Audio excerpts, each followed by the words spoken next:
The Leibnizian cosmological argument is one of the cosmological arguments for the existence of God, and is probably my favorite.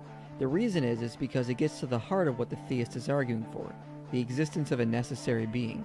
Here is how it goes. Premise 1. Anything that exists has an explanation of its existence, either in the necessity of its own nature, or in an external explanation. Premise 2. The universe has an explanation for its existence, and that explanation is grounded in a necessary being. Premise 3.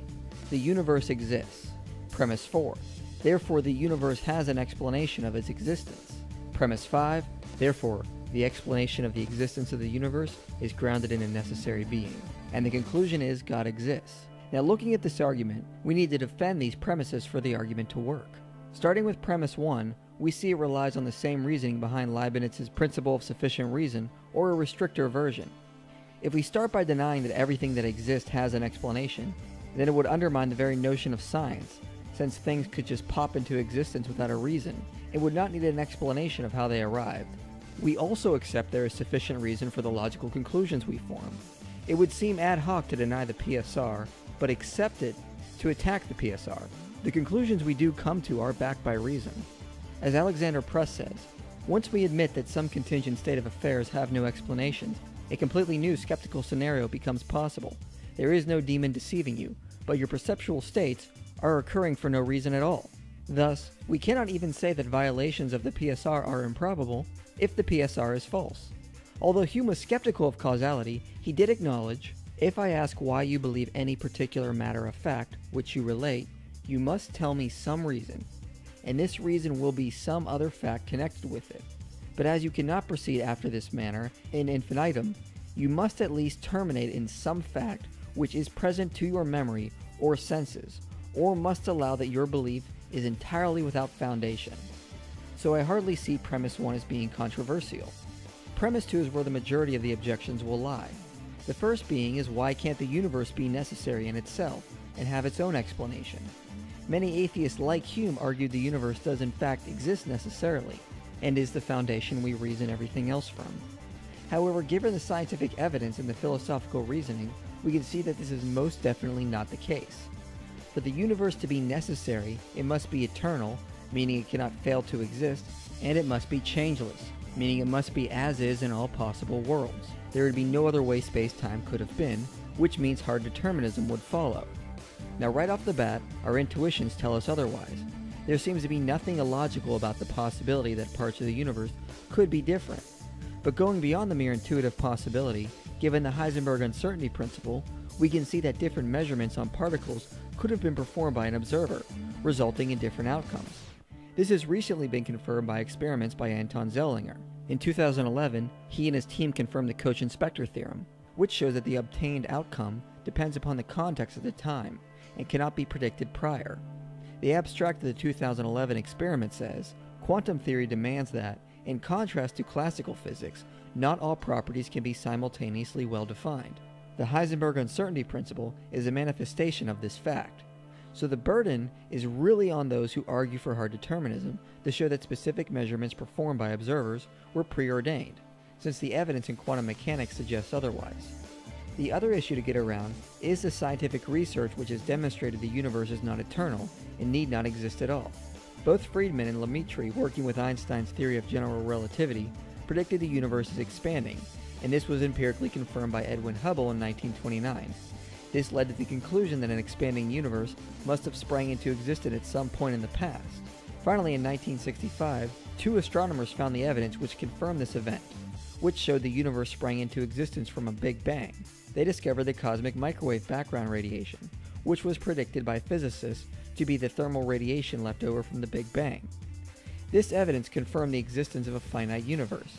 However, despite this, attempts at eternal universe models have been crafted, but have all failed. And recently, in 2003, the Borguth-Vilenkin theorem was presented, demonstrating that any expanding universe cannot be past eternal. As Vilenkin said in 2006, and is now a famous quote, "It is said that an argument is what convinces reasonable men, and a proof is what it takes to convince even an unreasonable man." With the proof now in place, cosmologists can no longer hide behind the possibility of a past eternal universe. There is no escape. They have to face the problem of a cosmic beginning.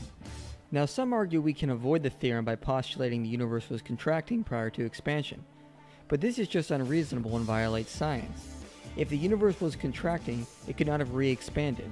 As Vilenkin said in reply to Victor Stanger, this sounds as if there's nothing wrong with having a contraction prior to expansion, but the problem is that a contracting universe is highly unstable. Small perturbations would cause it to develop all sorts of messy singularities, so it would never make it to the expanding phase.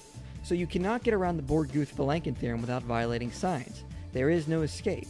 We have to face the problem of a cosmic beginning. But what about the second part of premise 2? Why does the explanation have to be a necessary being?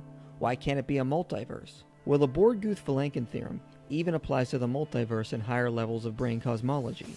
But for the sake of argument, perhaps the universe did come from just a necessary existing substance, instead of a necessary being. Why do we have to appeal to a necessary being when we can just say a necessary substance exists, and that is the explanation for why contingent things exist? They both avoid the illogical position of an infinite regress, since they are both necessary and uncaused by definition. Well, let's look at these two options. The first is a non-physical necessary mind and has the intelligence and creative ability to create a universe or a multiverse. But the second is simply a substance that just exists. So for it to create the universe, it has to be able to do something by itself. So it would have to be conscious, as a non-conscious substance cannot cause itself to create something contingent. So agent causation follows instead of event causation, because event causation would result in an infinite regress of events without a final explanation. It also cannot be made of any substance we know of in the universe, since this would mean it is made of contingent substances. And it would also have to be independent of space-time, since that is also finite. It also must have intelligence to understand how to produce a variety of contingent things, and the power to do so. But then it sounds pretty much like the first option anyway, and it should be obvious. How can any substance act to create a universe without being these things? Which is why we say the explanation of the universe is what we call God, a non-physical conscious substance that is powerful, wise, and most importantly, necessary. So since premise 3 is just a statement of fact, we can then draw from premise 1 and 3 that the universe has an explanation of its existence. It would be an obvious case of special pleading to argue our universe is the only thing that doesn't have an explanation and just created itself, as the obvious question is, how does nothing collide with nothing to form everything? But what about the argument that the universe came from nothing, like how subatomic particles come into being from nothing? If particles can pop into existence, why can't this be how the universe came about? Well, this objection is nothing more than a misunderstanding of physics. Subatomic particles do not pop into existence from nothing, but from a fluctuation of energy contained in a vacuum. They are not literally coming from nothing, but from energy. If the universe came about like a subatomic particle, then it didn't come from nothing, but from some pre-existing substance, which came from something else or is necessary of itself. And in order to avoid an infinite regress, the chain of explanations must end in that of a necessary being. Properly speaking, the idea that the universe came from nothing would be to argue that the universe didn't just come from empty space, but from the absence of space, time, matter, and energy. And this idea is the biggest leap of faith I've ever heard. So with this premise defended, we can then move from premise 2 and 4 that the explanation of the existence of the universe is what we call God, a necessary being. And anything necessary would have to be able to be a first cause in order to cause something else to exist. So I don't see any reason to deny that a necessary being exists. Other alternatives go against science, violate logic, and are just plain ludicrous. The best and most logical explanation is that a necessary being exists, and is the explanation for why the universe exists. Now there are two other possible objections I am expecting. The first is if the universe is contingent, then how can its explanation be necessary? If something necessary causes something else, then its effect must also be necessary, so the universe cannot be explained by something necessary. In other words, contingent things are only true because of contingent explanations, so the existence of the universe cannot be explained by a necessary being. Well, the important thing about this objection is to note that premise 1 of this version of the argument was specifically formulated to avoid this objection. Leibniz's original premise 1 and principle of sufficient reason seems to presuppose that explanations must entail the facts they explain, but this is of course false, and this version of the argument avoids that because premise 1 just says that anything that exists just has an explanation. In the Blackwell's Companion to Natural Theology, Alexander Pruss says, "When I talk of the PSR, by sufficient reason, I mean reasons that are sufficient to explain the explanandum." Leibniz may have erroneously thought that a reason is only sufficient to explain something that it entails, but we do not need to follow him in his error, and should not, since that route leads to modal fatalism. But if the reader is not convinced, I can just rename the principle I'm defending the principle of good enough explanation. William Lane Craig says on his website, the theist could maintain that for any contingently existing thing, there is an explanation why that thing exists. Or again, he could assert that everything that exists has an explanation of its existence, either in the necessity of its own nature or in an external cause. These are more modest, non-paradoxical, and seemingly plausible versions of the PSR. Thus, the objection raised by Van and Wagen misses a target, or, more accurately, is aimed at another target. So this objection fails because premise 1 doesn't say an explanation must entail the thing it is explaining, just that it explains why it is there. No one is arguing non-conceptual explanations must entail the explanandum, just that, as Pruss says, either render the explanandum more probable that it would be otherwise, or at least are explanatorially relevant to the explanandum.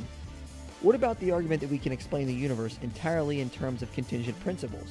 Alexander Vilenkin suggests this in Many Worlds in One, that one day we might be able to explain the universe in purely scientific terms. However, the problem is contingent or scientific principles cannot be the reason something exists. Pruss responds, a principle cannot by itself pull beings into existence out of a metaphysical magic hat, since a principle itself must be true of something and true in virtue of something. So principles are simply descriptive accounts of the way things are. They do not actually stand as the reason concrete things exist. So the Leibnizian cosmological argument is a pretty good argument. If we accept the logic of premise 1 and the science behind premise 2, we have to accept the conclusion of a necessary being. And when looking at the problems or the alternatives, the only logical inference we can draw is a necessary being is the explanation of the universe.